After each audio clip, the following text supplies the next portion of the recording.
জনগণের ভোটে নির্বাচিত হলে পরে যে বিএনপি যদি সরকার গঠন করে, তো বিএনপির প্রথম যে যুদ্ধ বা জেহাদ যেটা হবে সেটা হচ্ছে দুর্নীতির বিরুদ্ধে।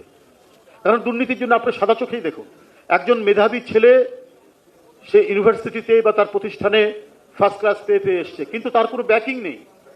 দুর্নীতিগ্রস্ত সমাজে সে তার সার্টিফিকেটটা নিয়ে টোটো করে ঘুরে বেড়াচ্ছে।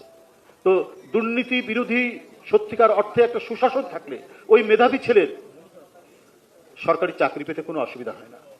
বাংলাদেশের একমাত্র স্মার্ট সিটি বসুন্ধরা এখন আরো নিরাপদ, আধুনিকতায় আরো এক ধাপ এগিয়ে।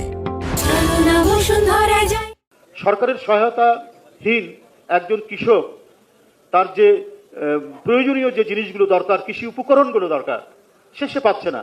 কারণ সমাজ দুর্নীতিগ্রস্ত, রাষ্ট্র দুর্নীতিগ্রস্ত।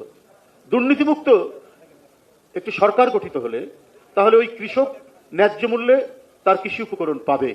সেই কথাগুলো এখানে আমাদের বিশেষজ্ঞরা আপনাদের কাছে সেটি বলবেন। একজন তরুণ তার পরিবার হাসপাতালে চিকিৎসার জন্য সেখানে গেছেন, কিন্তু গিয়েই সে ভোগান্তির মধ্যে পড়ছেন, কারণ সমাজ রাষ্ট্রে দুর্নীতি বিস্তৃত। আমরা যদি দুর্নীতিমুক্ত একটি সরকার গঠন করতে পারি, তাহলে তরুণ হোক, প্রৌঢ় হোক আর বৃদ্ধ হোক, তার পরিবার যখন হাসপাতালে যাবে সে ভোগান্তির মধ্যে পড়বে না। কারণ রাষ্ট্র দায়িত্ব হচ্ছে একজন ভুক্তভোগীকে তার সর্বোচ্চ সেবা প্রদান করা, হাসপাতাল সে সেবা প্রদান করবে।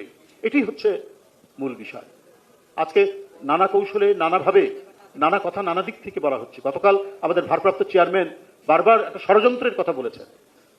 আপনারা কি ডান দিকে, বাম দিকে, সামনে পেছনে তাকালে ষড়যন্ত্রের কি আভাস পান না?